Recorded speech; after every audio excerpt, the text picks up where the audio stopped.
Today, I'm going to go through the 3 best cross-training exercises for ultra runners.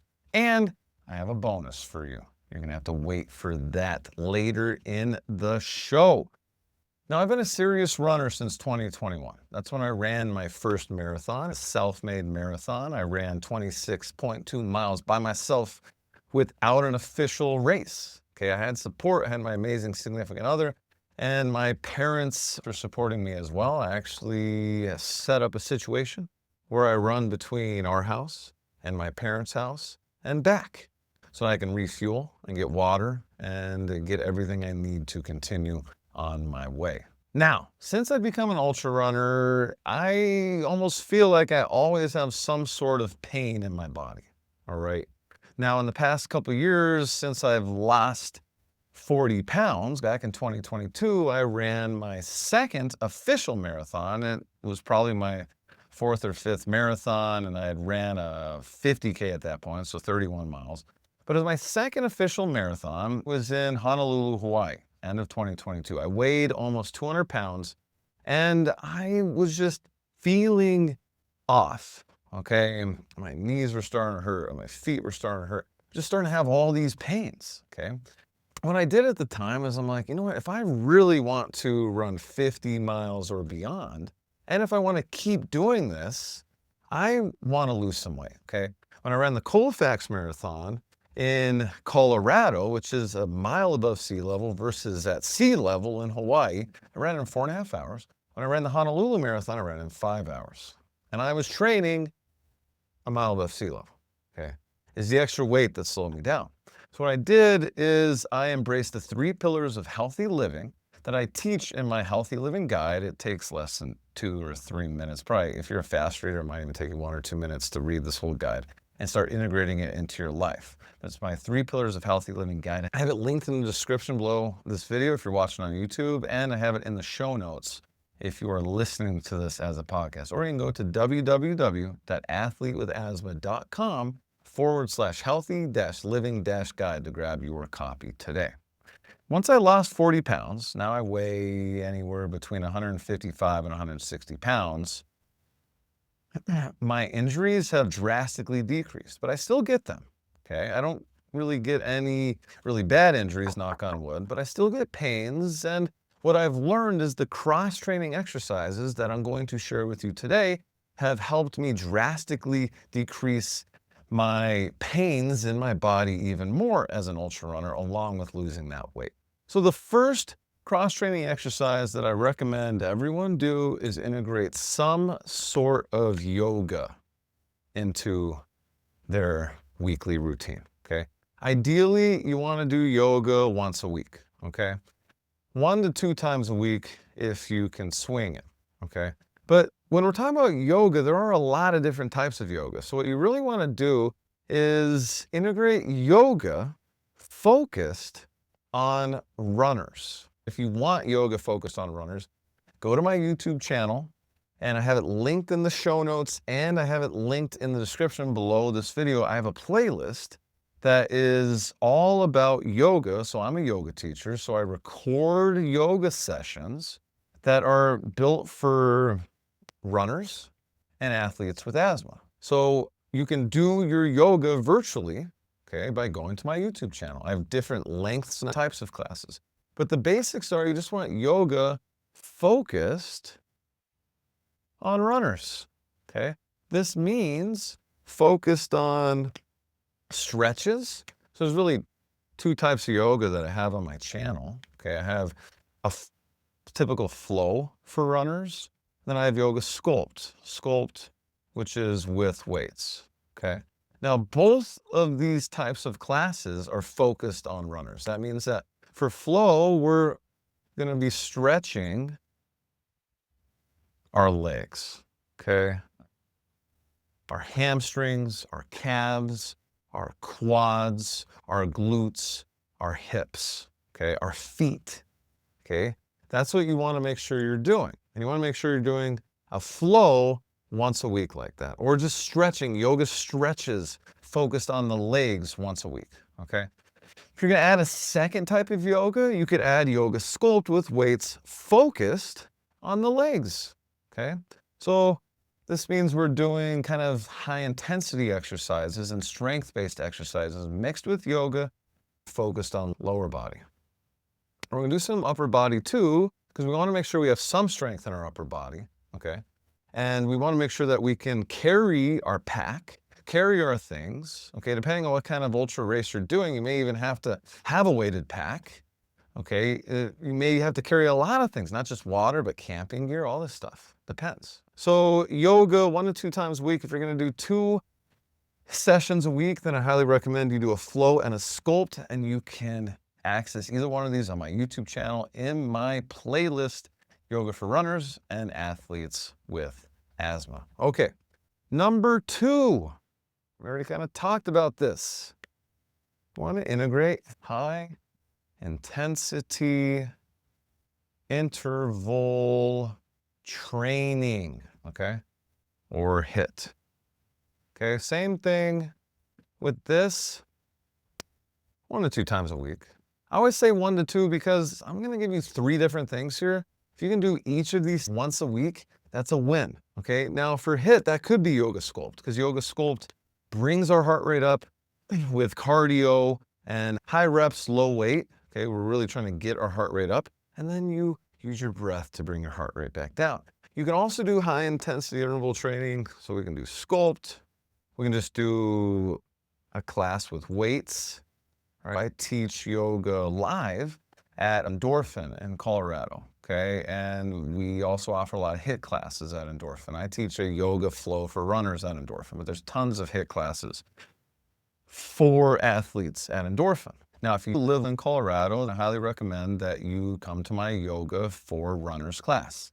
You can find all my classes at athletewithasthma.com, and I have them linked in the show notes and in the YouTube description if you're watching on YouTube. So you can do it with weights. You can also do it just intervals with running. I can run a sub 7-minute mile for a minute, 2 minutes, 3 minutes. I can run a full mile at sub 7, and then I'll rest. Okay, then I'll go to like a 10, 11, 12-minute mile and rest. That's high intensity interval training. This is really good for increasing your speed, okay? This is really good for increasing your VO2 max. VO2 max, the amount of oxygen your body needs to run itself, okay? So by doing this, you're going to get faster. You're also going to get stronger, okay? So that's why I highly recommend doing high intensity interval training 1 to 2 times a week. What you could do is really do a flow and do a sculpt once a week, and there you go. The third thing, now I'll get to my bonus, is heavy lifting. Heavy lifting is not just great for ultra running, this is great for your life, okay? Keeps your bone density high. This mixes things up. As ultra runners, we tend to shed a lot of weight. We shed muscle. This allows us to keep our muscle. Okay, so you want to do this once a week. Twice, I guess you can try. I never get this to be twice a week. If I'm gonna do something twice a week, it's gonna be HIIT or yoga. So I say 1 to 2 times, but really just, if you can do this once a week and you really wanna focus on the main muscle groups, glutes, quads, you can throw some chest in there, some back. But I try and do this once per week. I do deadlifts, squats, focus on lifting heavy. So this is low reps, high weight, okay? You don't want to go too high weight, so I don't ever max out when I'm heavy lifting. I don't want to injure myself. I just do heavier weights than I do with my HIIT exercises, okay? So just be careful when you're heavy lifting, but integrating heavy lifting is very, very key, especially with our glutes. We build up our glutes to protect everything else in our legs, okay? And that brings me to my bonus. I want to share with you what my amazing massage therapist has taught me over the years and what my amazing physical therapist over at Human Power has taught me to specifically help me overcome knee pain, plantar fasciitis in my feet. I want to share some of these exercises with you, okay? Now, I teach these exercises in my yoga classes. So if you actually want to see how to do these and do these with me, check out my Yoga for Runners and Athletes with Asthma playlist on YouTube. And I go through all these exercises there. They're integrated into my yoga classes, okay? But basically, we have a few different exercises here. Make some room. Okay. I have something called the towel stretch. I'm spelling towel wrong, my bad. I have something called bridge lifts. Okay. Then we have towel scrunches. So really you just need a towel. Foam rolling. You can get a foam roller as well. Okay. So I try and do these things as often as I think about them. Bridge lifts I actually do every day. I do 10 in the morning of 2 types of bridge lifts. I teach all the different types in my yoga classes on my YouTube channel, okay? The towel stretch. The towel stretch is for mobility, is to hit our hamstrings, our calves, our shins. It hits our IT band. It does all these different things. So you grab a towel, you put it under your foot, you straighten your leg. You want a micro bend though to protect your knee joint. And you want to find the line of your leg. I cue this in my classes. Which line of your leg? There's different muscles. There's different lines in our muscles that are tight depending on how we run. You want to find the tightness, breathe into it for 3 to 10 breaths. Do at least 3 breaths and release. Do that on the other side. Bridge lifts. We want to focus on our glutes. You want to engage your glutes before you even lift. You put your feet on the ground, bend your knees, then you lift your hips up, okay? You want to do at least 10 of these, okay? And then hold it for 10. Engaging your glutes before you even lift. Make sure you're using your glutes, okay? Then you can do it one-legged on each side. Do it just with your right foot, isolating your right glute. Same thing with your left foot, isolating your left glute. You see all this in my Yoga for Runners classes, okay? Engaging your glutes. Then you want to do towel scrunches. Okay, this is where you take a towel, put it underneath your foot barefoot, and then you just curl your toes to scrunch the towel towards you. That's going to help you build up your arch. Okay, I have a link to my physical therapist, her website at Human Power in the show notes and in the description on YouTube. She teaches it. This is her thing. It's amazing. I never heard about this before until I learned it from her. Okay. Then foam roller, you want to hit all the different regions. You want to hit your IT bands by foam rolling the side of your legs. You want to hit your quads by foam rolling these big muscles that can actually cause a lot of knee pain. If you have knots in your quads, you may actually have knee pain. You may think you have a knee issue, but it's actually a tight quad. You can also have a tight IT band instead of a knee issue, right? I was told in high school that I would need to get surgery on a torn patella tendon in my left knee. Okay, they're like, yeah, you got to get surgery. You're probably never going to play soccer again, never be a runner, all these things. Or you can do 6 months of intense physical therapy. You have a 10% chance of that working, but you could do that. I opted for the physical therapy. I foam rolled my IT bands, quads, all these things every single day. I also did bridge lifts, strengthening my quads, and my knee healed. Okay, and now to this day, when I feel knee pain, I know that I need to hit my foam rolling. I got to make sure that I'm strengthening my glutes. I have to make sure that I'm stretching my legs so that I alleviate the pressure on my knees, and then knee pain tends to go away. Okay. So foam rolling IT band, quads, glutes, calves, hips, feels good. Integrate this into your weekly routine. Okay. Ideally, I'd love to do all these things every day. I don't do them every day. So same thing, try and do this 1 to 3 times a week, okay?